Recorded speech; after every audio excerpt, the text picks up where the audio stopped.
वन्दितु सौवसिद्धे ध्रुवमचलमणोमङ्गलिं पते गोचामि समयपावड मिनमो सुध केवली वणिनम् नमः समय साराय स्वानुभूत्या चकासते चित्स्वभावाय भावाय सर्वभावांतरचिने।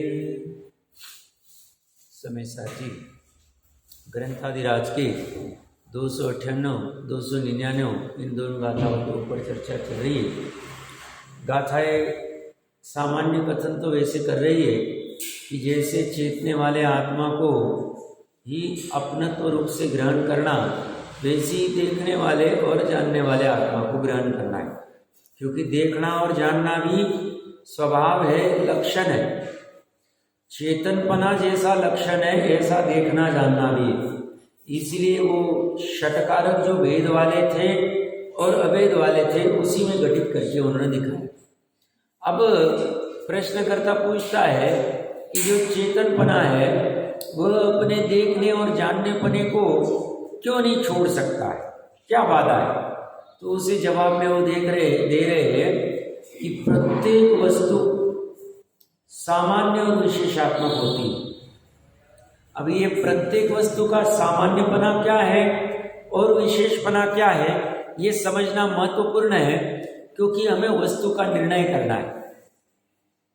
सामान्य मतलब क्या और विशेष मतलब क्या, यहाँ पे वैसे ज्यादा खोला नहीं है क्योंकि प्रकरण था नहीं, बट सहज प्रकरण में आया है। तो हम प्रवचन सार जी की 114 नंबर की गाथा और भी है, जैसे चिदविलास करके ग्रंथ है, चिदविलास में भी कुछ प्रकरण आया है। स्वामी जी के कुछ प्रवचनों में वस्तु विज्ञान सार एक छोटी सी पुस्तक बनी है, उसमें भी सामान्य विशेष क्या होता है उसकी चर्चा आई है, और न्याय मंदिर आदि में भी आई है। न्याय के सभी ग्रंथों में सामान्य विशेष की चर्चा आई बिना रहेगी नहीं, इतनी महत्वपूर्ण चर्चा है। तो सामान्य क्या है और विशेष क्या है, एकदम सरल भाषा में समझना है। सामान्य मतलब ध्रुव, विशेष मतलब उत्पादक। सामान्य मतलब अन्वय, विशेष मतलब व्यतिरेक, बस इतना सा फर्क है। जब भेद करने जाते हैं तब वह विशेष हो जाता है, और जब अभेद को ग्रहण करते हैं सामान्य हो गया, एकदम सरल भाषा में। अब हो सकती है अपना प्रकरण चलेगा, भाषा कुछ कठिन भी लग सकती है, बट उदाहरण अच्छे अच्छे दिए हुए, उससे हम समझने का प्रयास करेंगे। सबसे पहले आपके पास नहीं भी होगा तो चलेगा, हमने ये प्रकरण कहाँ से लिया, तो अपने समय सार जी में कल पढ़ा भी था, 543 पेज पे लास्ट लाइन थी। यह प्रश्न होता है, प्रश्नकर्ता को प्रश्न खड़ा हुआ है कि चेतना दर्शन और ज्ञान भेदों का उल्लंघन क्यों नहीं करती, क्या कारण है ऐसा कि जिससे चेतने वाला दृष्टा तथा ज्ञाता होता है। जो चेतने वाला है वो दृष्टा भी है और ज्ञाता भी है। दृष्टा मतलब देखने वाला, ज्ञाता मतलब जानने वाला। तो उसे उत्तर में कह रहे, प्रथम तो चेतना प्रतिभास रूप है, प्रतिभास करना।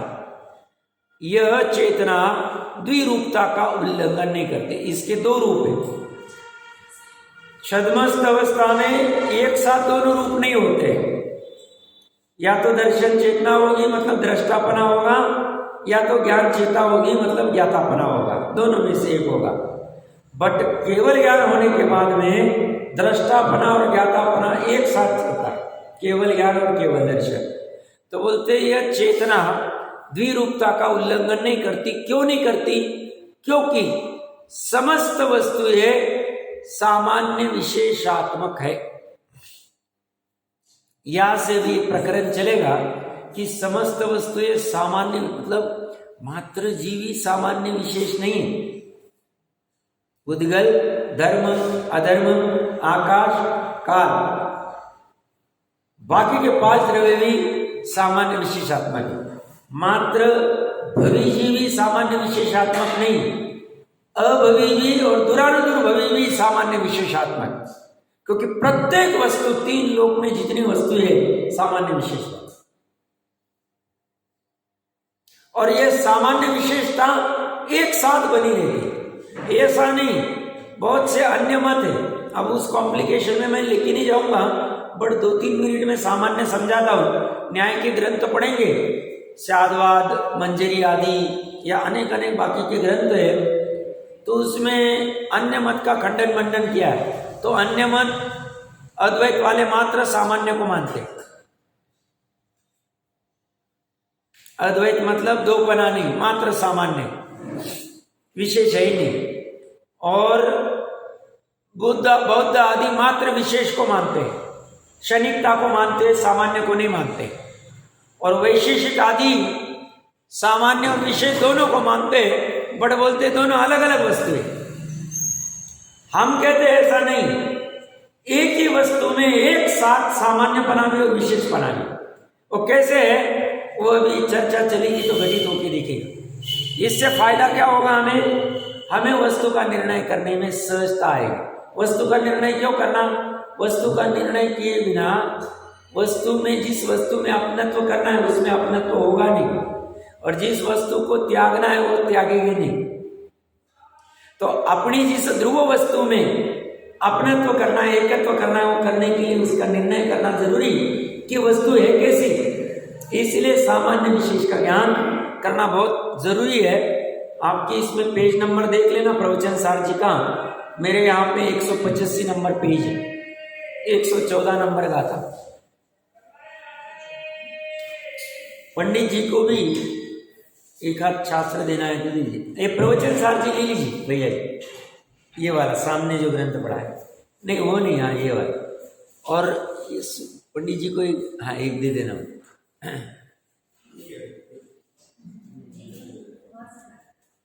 हाँ कोई बात नहीं, सबसे टॉप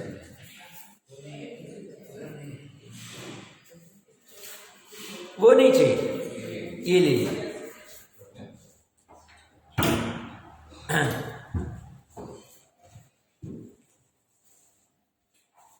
114 नंबर गाथा का एक बार पाठ करते हैं।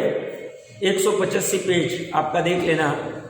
वहां पे क्या कह रहे, उत्थानिका में अमृतचंद्र आचार्य देव कह रहे, अथैक द्रव्य श्यानत्वान न्यत्व विप्रतिषेध मुद दूनोति।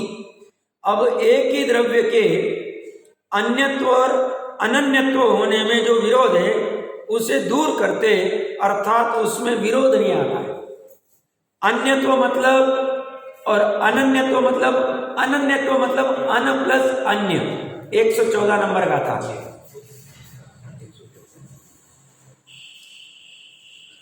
अन्य मतलब भिन्न भिन्न, और अनन्य मतलब एक जैसा।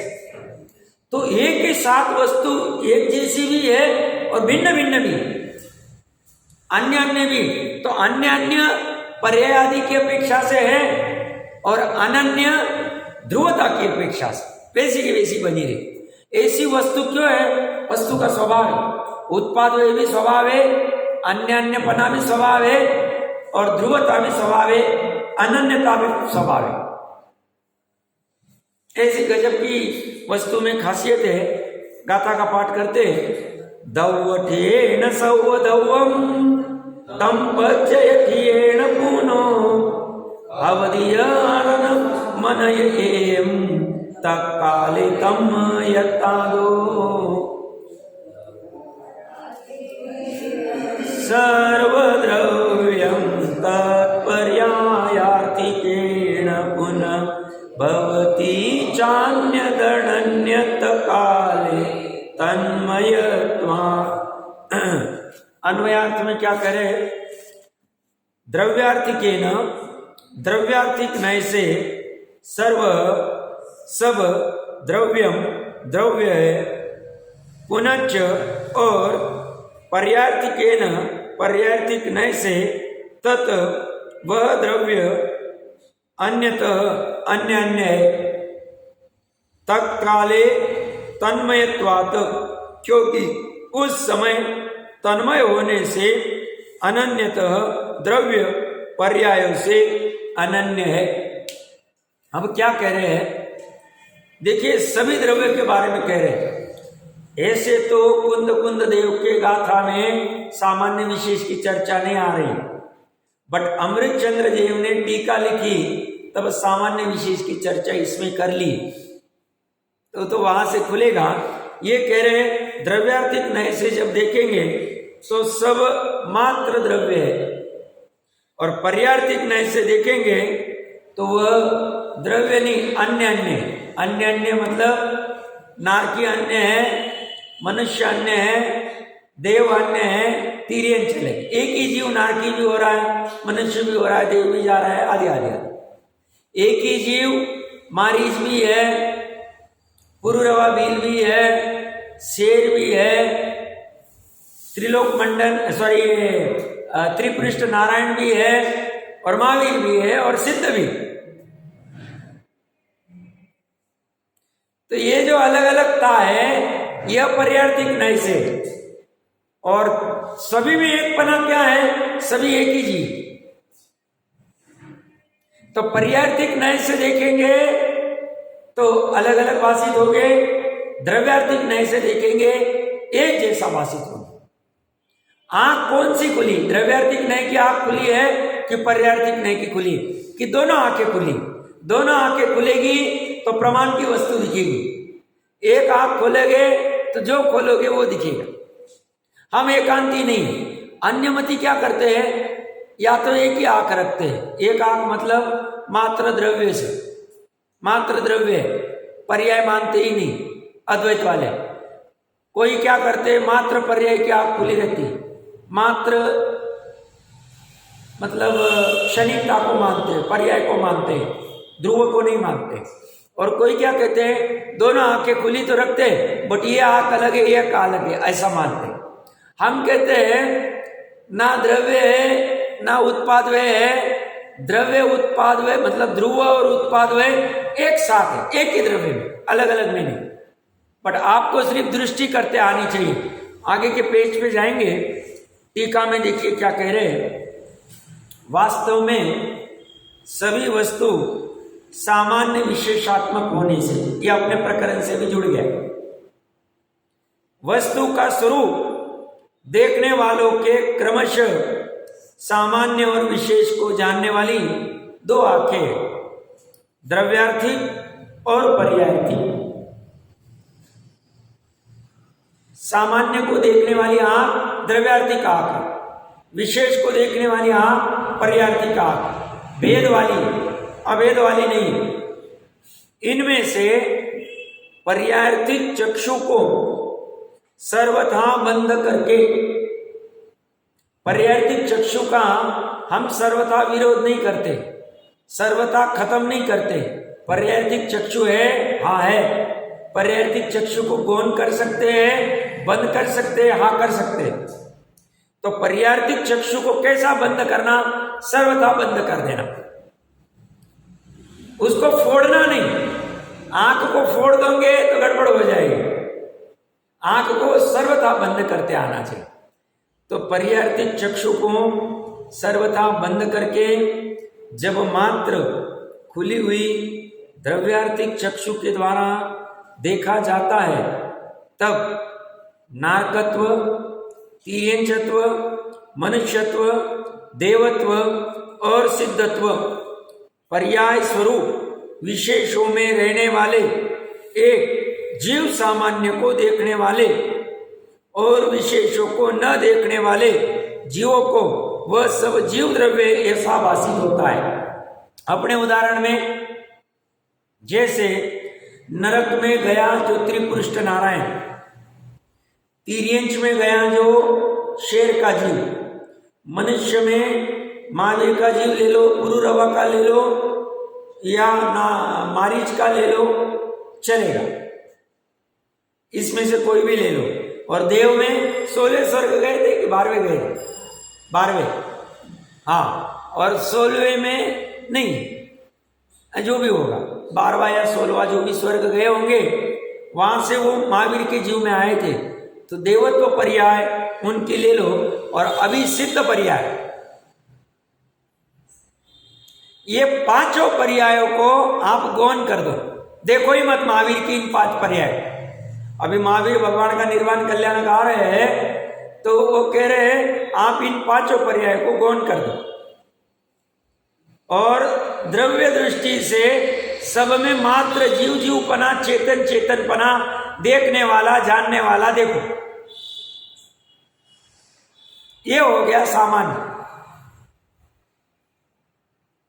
समझ में आ रहा?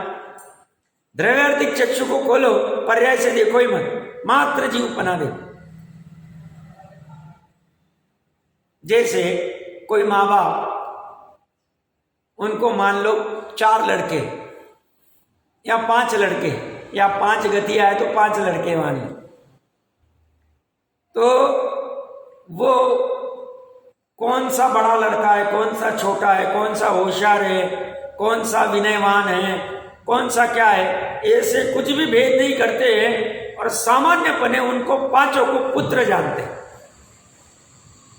भेद ही नहीं करा कर। देख सकते हैं, आप देख सकते, ये भी पुत्र है, ये भी पुत्र है, ये भी पुत्र है, ये भी पुत्र है, ये भी पुत्र, 5 के 5 पुत्र सामान्य। उसमें वो कुछ नहीं, ये 1 नंबर वाला, ये 2 नंबर वाला, ये 3 नंबर वाला है, इसकी ज्यादा हाइट है, इसकी कम हाइट है, ये गोरा है, ये काला है, ये होशियार है, ये पढ़ा लिखा है, ये अनपढ़ है, कुछ भी नहीं दे। उसको गौण कर देना, उस दृष्टि को गौण कर देना। और सामान्य दृष्टि में 5 के 5 बच्चे एक जैसे लगे, एक जैसे लगे, अलग अलग नहीं लगे, लगने नहीं चाहिए। जैसे बाहुबली आदि 100 पुत्र थे, अगर उनकी मां के पास दोनों दृष्टियां होगी और वो द्रव्यार्थी दृष्टि से उनको सबको पुत्र रूप में देखती, काम हो जाए।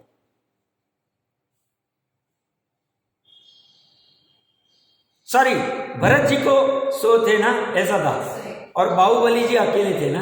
हाँ, दोनों मिलो के 100। मैं तो वो कहेगा सौतीली माँ थी, दूसरी माँ थी, तो एक सकी माँ के हिसाब से भरत जी की बात कर, तो वो एक जैसे देखेगी, और फिर उसमें देखेगी ये चक्रवर्ती है, ये चक्रवर्ती नहीं है, फिर गड़बड़ हो जाए, फिर पर्यार्थी नहीं खोला जाए। ये देखने की दृष्टि ग्रहण करनी पड़ेगी, क्योंकि वस्तु ऐसी, हमें वस्तु को सामान्य रूप से ग्रहण करना है। इसलिए उन्होंने क्या कहा कल टीका में,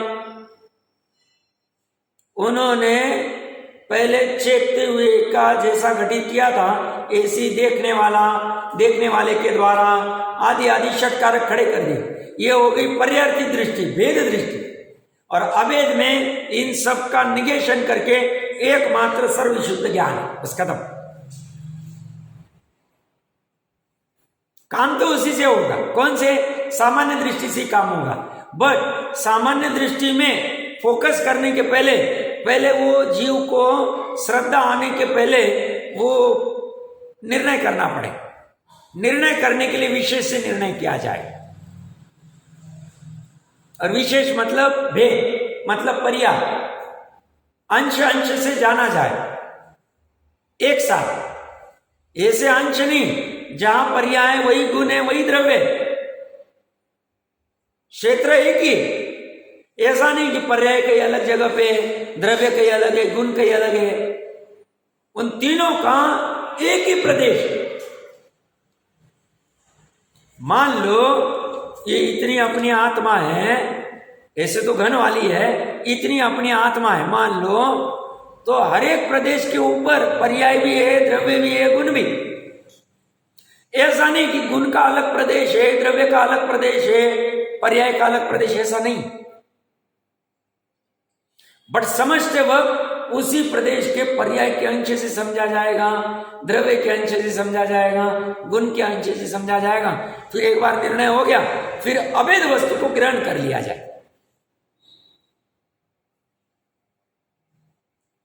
तो उदाहरण में क्या दिया उन्होंने? नारकत्व, तिर्यकंचत्व, मनुष्यत्व, देवत्व और सिद्धत्व, इनको गौण कर दो, सर्वथा बंद कर दो, और मात्र जीवत्व इतना देखो। तो सब में जीव ही दिखेगा। एक ही जीव चारों गति में, पांचों गति में जा रहा। तो कह रहे हैं वह सब जीव द्रव्य ऐसा भाषित होता है। भाषित होता है मतलब प्रतिभास होता है। भाषित होता मतलब है नहीं और हमें भास रहा है, ऐसा नहीं है भी और प्रतिभास भी हो रहा है, क्योंकि हमने द्रव्य दृष्टि खोल दी, हमने द्रव्यार्थिक नहीं को खोल दिया है, हमने सामान्य को खोल दिया, हम एक पने को, अभेदता को खोल दिया। ये बात चल रही।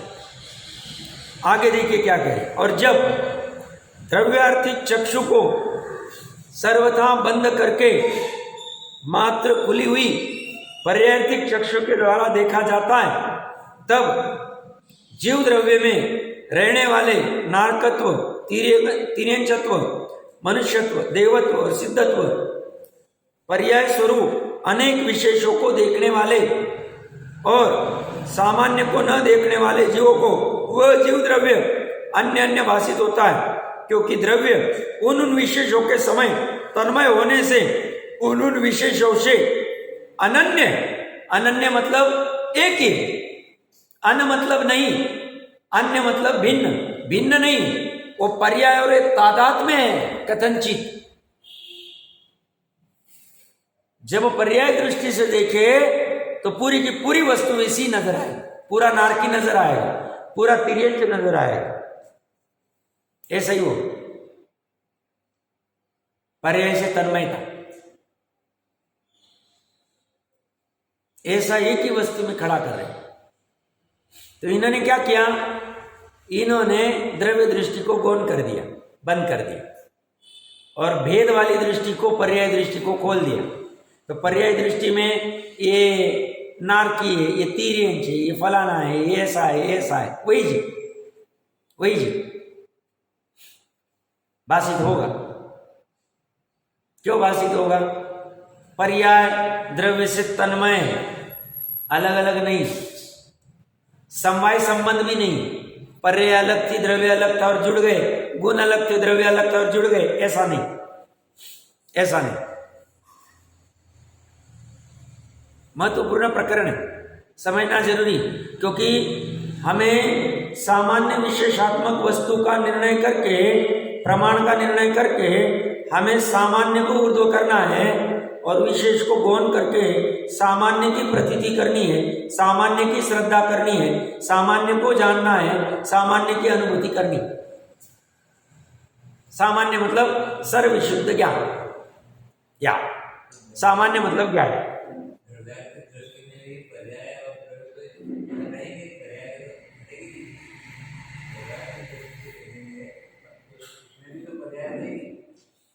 पर्याय को एक तो हटाना नहीं है, पर्याय रहेगी, पर्याय जानने में नहीं आए।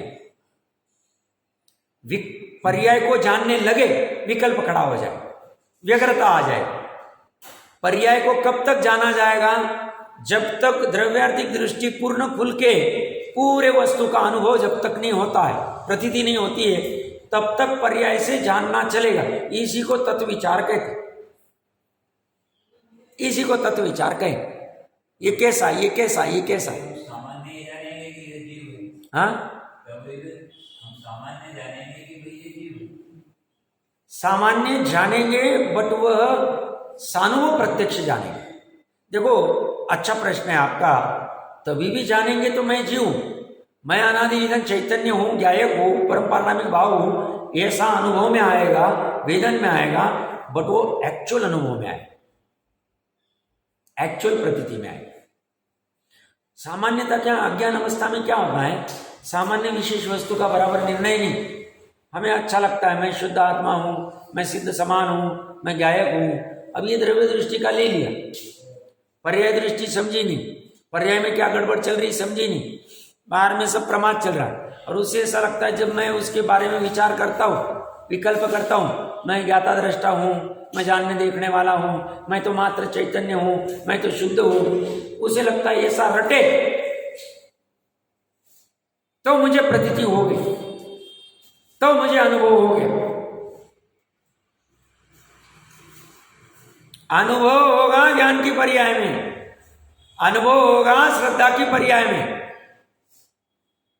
ये तो हो ही नहीं रहा उसका, इसलिए उसको उपदेश दिया जाता है, भैया मात्र सिद्ध बुद्ध मत कर, तू निश्चयावासी मत बन, ये सब विशेष से पहले जान, और जान के फिर सामान्य को ग्रहण कर। उसके बिना श्रद्धा ग्रहण करेगी ही नहीं, उसके बिना ग्रहण नहीं करे। ये नया रोग लग गया, पहले क्या था, क्रियाकांडी था वो। स्वामी जी ने ऐसा कहा नहीं, इसने उपदेश गलत ले लिया, प्रमादी हो गया, क्रियाकांड छोड़ दिए, मैं तो मात्र शुद्ध हूं बुद्ध हूं और निश्चयावासी हो गया। ये भी नया रोग चल गया, ये गड़बड़ वाला रोग है, बहुत खतरनाक रोग है, बहुत खतरनाक। पढ़ना ही बंद कर दिया, मात्र वही सुनना, आत्मा का सुनाओ साहब, ज्ञायक की बात सुनाओ, शुद्ध की सुनाओ, बाकी बंद करो, ये बाकी गुणस्थान मार्गना ये मत करो। अरे भैया ये उसी के विशेष है, वस्तु में ये हो रहे, सब वस्तु में कहा गुणस्थान है, त्रिकाली वस्तु में गुणस्थान नहीं, पर्याय में गुणस्थान है ना। वो जो पर्याय अप्रत्याख्यान वाली उत्पन्न हुई है, अनंत अनुबंधी वाली हुई है, जो भी हुई है, उसी को कहेंगे पहले गुणस्थान वाली, दूसरे गुणस्थान वाली, तीसरे गुणस्थान वाली। कहां से देखे के एकांत कर देता, बहुत बड़ा एकांती बन गया है, सही धर्म में आके एकांती हो गया है, यह आश्चर्य। इसलिए अच्छा वहां 250 साल पहले टोडरमल जी साहब ने 8वां अधिकार लिख दिया। चारों अनुयोग का प्रयोजन क्या है, चारों अनुयोगों में दोष कल्पना है नहीं, तुझे लग रहा है तू कल्पना कर रहा है, और चारों अनुयोगों को समन्वय करा दिया, और उपदेश कैसे ग्रहण करना पड़ना चाहिए, बस अटक नहीं होनी चाहिए। सिर्फ अध्यात्म, सिर्फ आगम, या आगम भी पढ़ते नहीं, तत्वार सूत्र भी अगर चालू कर देवे आज, नहीं साहब ये सब क्या है,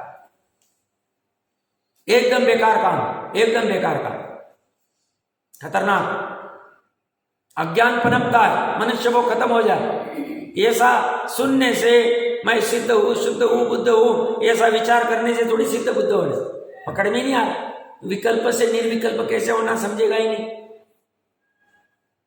प्रकरण कहां से चालू हुआ, प्रोफेसर साहब ने पूछा, मैं जीव ऐसे अनुभव बट स्वानुभव होगा, और ये वाला जो उसको भ्रम हो गया विकल्पात्मक निश्चयवासी का प्रकरण पढ़ना चाहिए, अच्छे से पढ़ना चाहिए।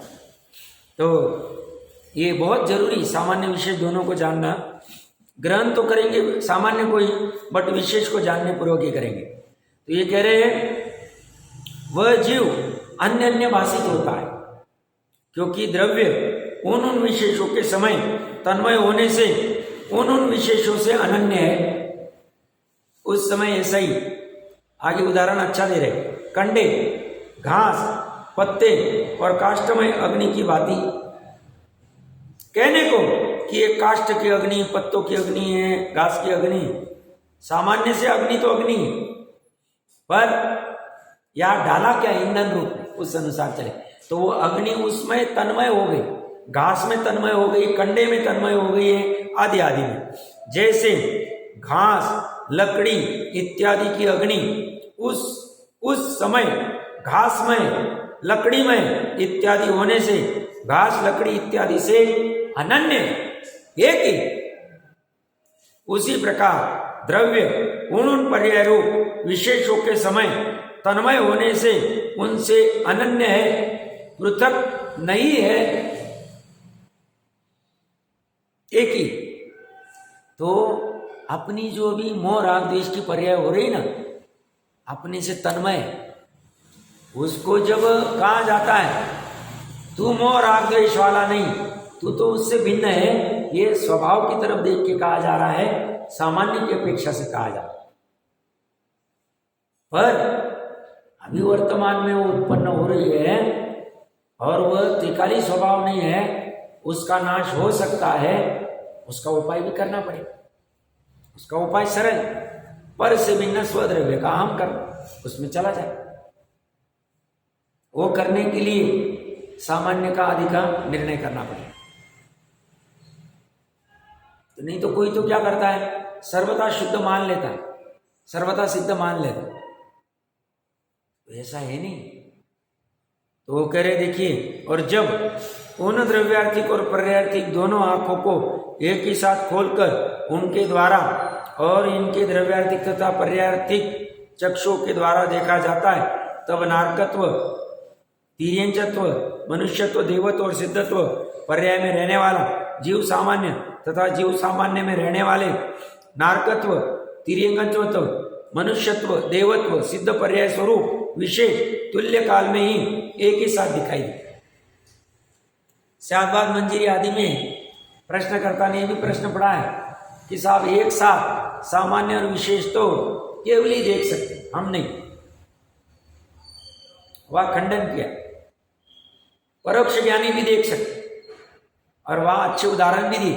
घड़े का उदाहरण दिया। घड़े को जब देख रहे दोनों आंखें खुली तो घड़े में मिट्टी पना का सामान्य पना भी जानने में आ रहा है, और घड़े की जो विशेषता है आकार प्रकार आदि वो भी जानने में आ रहा है एक ही साथ, क्योंकि एक ही साथ सामान्य विशेष दोनों को ग्रहण करना यह छद्मस्त अवस्था में भी होता है। पूरे प्रमाण को, वस्तु को भी पकड़ा और उसमें से विशेषों को भी जाना, एक साथ जानने में आ सकता, कोई बाधा नहीं।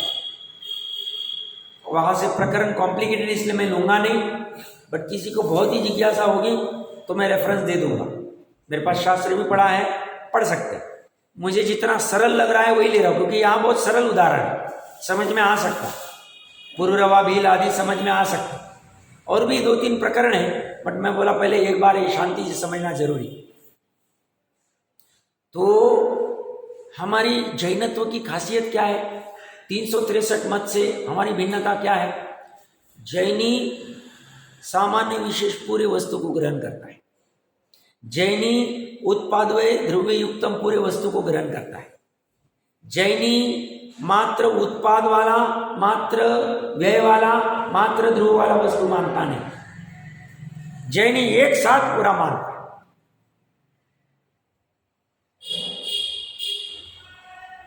क्योंकि वस्तु ऐसी, जैनी मानता इसलिए वस्तु ऐसी नहीं, वस्तु जैसी वैसी जैनी के ज्ञान में ग्रहण होती है सर्वज्ञ आदि के, और उसी ज्ञान से वो पूरी परंपरा से चलती आता है। और अन्य मती क्या करते हैं? वस्तु को बराबर अच्छे से समझते नहीं हैं, उछल कूद वाले हैं, चंचल है, तो या तो उत्पाद वाले ग्रहण कर लेते हैं, या तो और एकांत कर बैठते, या तो सामान्य, या तो विशेष, या तो द्रव्य, या तो उत्पाद व पर्याय। हम कहते हैं ऐसा नहीं, ऐसा नहीं। वस्तु प्रमाण से पूरी की पूरी लेनी पड़ेगी, और उस प्रमाण की वस्तु में लक्ष्य में ध्रुव का करना पड़ेगा, सामान्य का करना पड़ेगा, अभेद का करना पड़ेगा, अपरिणामी का करना पड़ेगा, अनादि निधन का करना पड़ेगा। समझते वक्त पूरा समझा जाए, समझने में कचास नहीं होगी, और फिर ग्रहण करते वक्त उसमें जो ग्रहण करना है उसी को। जैसे किसी को कहा 10 साल का बच्चा भी समझदार है, 10 साल के बच्चे को, 12 साल के बच्चे को कहा टोकरी में जो आम पड़े हैं लेके आना, वो क्या करता है? सबसे पहले जाता है टोकरी में तो 4 प्रकार के फल है, मौसमी भी है, आम भी है, अनार भी है, या और अन्य होंगे। ज्ञान सबका किया, और फिर पिक करेगा आम कोई, बाकी को छोड़ दे। तो ऐसे ही हमें समग्र विषय वस्तु का ज्ञान करना पड़ेगा, और फिर ख्याल में आ जाएगा उत्पाद वाली पर्याय हमारे अंदर है, उससे काम होने वाला नहीं, क्योंकि वो स्वयं नाशवान है। हमारा काम तो अनादि निधन वस्तु से होगा, तो वो उत्पाद वाली पर्याय को कौन कर देगा? अनार और मौसमी को छोड़ देगा, और आम को ग्रहण कर लेगा, ध्रुव को ग्रहण कर लेगा, अनादि निधन को ग्रहण कर लेगा। समझ में आ रहा? ये दृष्टि सामान्य हम यूज करते हैं, यहां क्यों नहीं यूज करते? वही आश्चर्य होता है अमृतचंद्र आचार्य देव। यहां भी होनी चाहिए, यहां बहुत महत्वपूर्ण है। यहां एक बार अच्छे से हो जाए, निहाल हो जाए, काम हो जाए, एक बार वो दृष्टि में पकड़ में आना चाहिए। बट उसके लिए टोकरी का जैसे मैंने उदाहरण दिया सभी फल, ऐसी वो वस्तु विषय वस्तु को देख लेता है। 6 द्रव्य पड़े हुए टोकरी में, 6 द्रव्य में से ये 5 द्रव्य जड़ है, पुद्गल है, चेतन पना नहीं, जान पना नहीं, धर्म आकाश काल और पुद्गल। टोकरी में दूसरे भी आम पड़े, तोतापुरी आदि बहुत सारे, बट इसे कहा था हापुस आम ही लेके आना। तो इसने देखा आम तो तोतापुरी भी और हापुस भी, बट अपने को हापुस से काम होने वाला है, हापुस का आज रस खाना है। तो ये क्या करता है, तोतापुरी का भी ज्ञान करता है, बाकी 5 का भी करता है, अनार, मौसमी, संतरा आदि, केले जो भी होंगे, और वो फिक करके पिक मात्र उसको करे। ऐसे परद्रव्य का भी ज्ञान करना है, एकांत नहीं करना। मात्र आत्मा का ज्ञान करो, मात्र, इससे भी काम नहीं हो। पता चाहिए ना किसको हम हापुस आम कहते हैं। पता चला वो ज्ञान नहीं, अनार को उठा के लेके आ जाएगा, भैया क्या किया, ज्ञान ही नहीं किया। हम अनादिकाल से ही भूल कर, सामान्य भूल कर, हम अनादिकाल से अनार से हमें सुख मिलेगा, अनार से हमें आम का मीठा रस मिलेगा, गड़बड़ हो गई। अनार पर द्रव्य, हापुस आम स्वद्रव्य, उससे काम होने वाला। उसका निर्णय करने के लिए ये अनार है, ये रूप है, ये काम का नहीं है, छोड़ो। पूरनपोली के साथ में हापुस आम ही काम आएगा, अनार के साथ पूरनपोली खा नहीं सकते। ये वो अब निर्णय पूर्ण मत। तो 6 द्रव्य का निर्णय करना, उत्पाद व ध्रुव, द्रव्य गुण पर्याय, सब प्रयोजनभूत में आए, अच्छे से निर्णय करना चाहिए, अच्छे से, और पटांग काम नहीं करना। बेस फाउंडेशन अच्छा होना चाहिए, तो फिर 500 मंजिला बिल्डिंग बना लो, कोई प्रॉब्लम नहीं। हमारा बेस ही डगमग डगमग वाला होगा, कितनी भी पढ़ाई करो, सब बहुत पढ़ाई करते, बहुत पढ़ाई करते, ग्रहण नहीं होता, अच्छे से ग्रहण होना चाहिए। प्रकरण कहां से चल रहा है, सामान्य विषय। दोनों देखो, उन्होंने पहले द्रव्यार्थी की आंख खोली और पर्यार्थी की बंद कर दी, तो उसमें मात्र जीव जीव जानने में आ रहा है। फिर द्रव्यार्थी की बंद कर दी और मात्र पर्यार्थी खुली, तो ये नारकी, ये तिरियंश, ये फलाना, ये ढिकना है, ऐसा ध्यान में आ रहा है। फिर क्या किया, अब दोनों आंखें खोल दी, दोनों आंखें मतलब प्रमाण का द्रव्य। हमें पूरी वस्तु भी जानने में आनी चाहिए, और फिर जब जरूरत पड़े, शुद्धोपयोग करना रहे, आत्मानुभव करना रहे, तो हमें द्रव्यार्थी की आंख खोलते आनी चाहिए, पर्यार्थी की बंद करती आनी चाहिए। पर्यार्थी की बंद की मतलब पर्याय है नहीं, ऐसा नहीं है, बट हमने गौन कर दिया, हम देख नहीं रहे उसके पास। और बाहर वाले क्या करते, पूरा विरोध कर देते। हम में और उनमें ये फर्क, इसलिए 363 मत को एक कर दो तो जैन मत हो जाए, अगर उसमें 7 पद लगा दो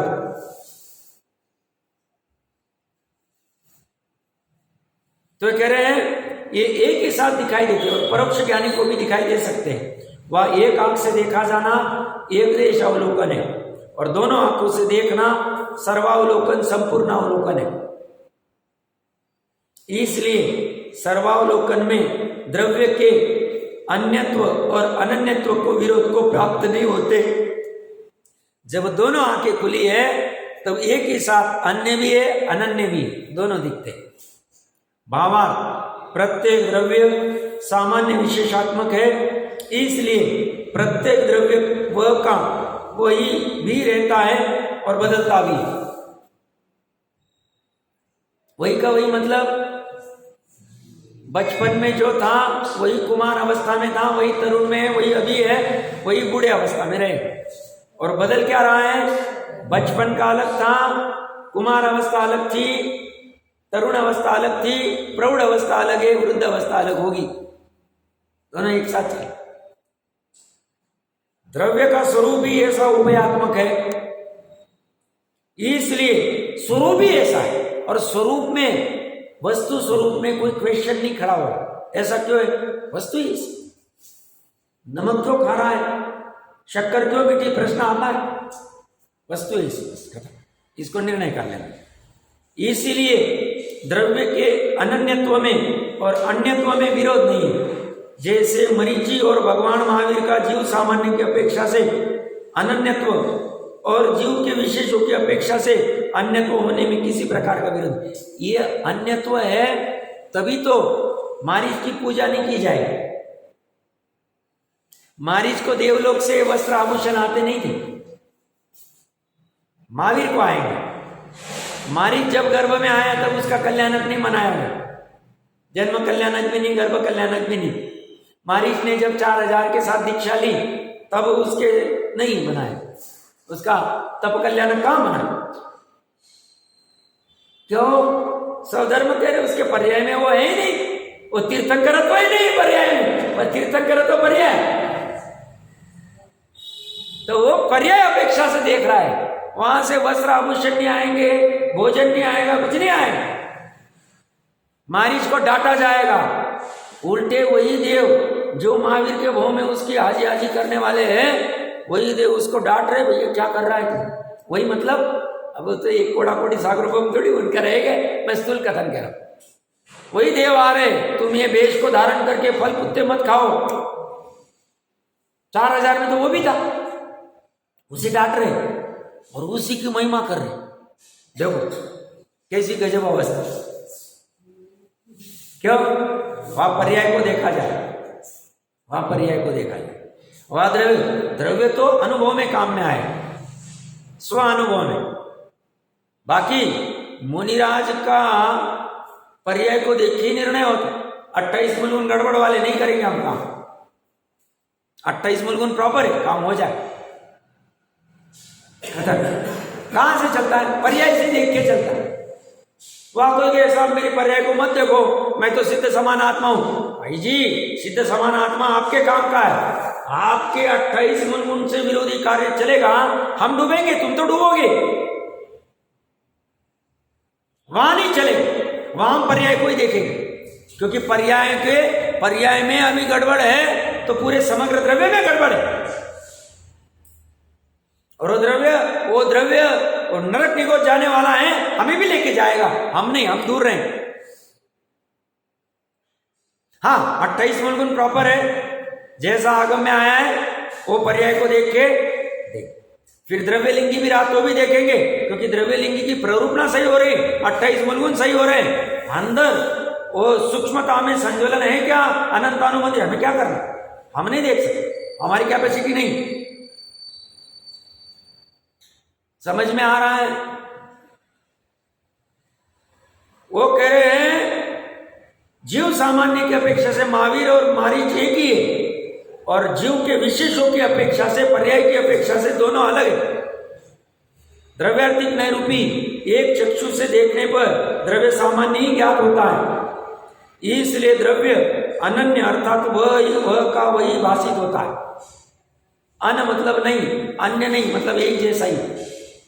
और पर्यायर्थिक नैरूपी दूसरी एक चक्षु से देखने पर द्रव्य के पर्याय रूपी विशेष ज्ञात होते हैं, इसलिए द्रव्य अन्य अन्य भाषित होता है। तथा दोनों नैरूपी दोनों चक्षु से देखने पर द्रव्य सामान्य और द्रव्य के विशेष दोनों ज्ञात होते हैं, इसलिए द्रव्य अनन्य और अन्य अन्य दोनों भाषित होता है। वो जो मुनिराज शेर के भों में उसको देशना देने आए थे, उनके पास प्रमाण की दृष्टि थी, भावलिंगी थे, वो एक साथ दोनों देख रहे। वर्तमान पर्याय की तिर्यंशता भी देख रहे हैं, वो मांस खाने को भी देख रहे हैं महावीर के जीव को, और उसी समय में यही तीर्थंकर का जीव है ऐसा भी देख रहे। जीव सामान्य को भी जान रहे और पर्याय को भी जान। एक खासियत दृष्टि में होती। इसके बाद वाली अपना तो प्रकरण हो गया है, इसके बाद सप्तभंगी की महत्वपूर्ण गाथा कभी पढ़ ले। सप्तभंगी भी गजब है, ज्यादा चर्चा होती नहीं, बट वस्तु के निर्णय करने में सप्तभंगी भी कार्यकारी है, बहुत गजब चर्चा चाहिए। कल अगर किसी के पास होगा तो न्याय मंदिर, चिद विलास और वस्तु विज्ञान सा होगा तो लेके आना, नहीं तो मैं तो पढ़ के बताऊंगा। उसमें और कुछ विशेष बिंदु है, क्योंकि सामान्य विशेष का ज्ञान करना जरूरी है। मुझे लगा प्रकरण आया तो ले लेना चाहिए अपने पास, ऐसा तो कोई जल्दबाजी है नहीं, अच्छे से कंसेप्ट क्लियर करनी है।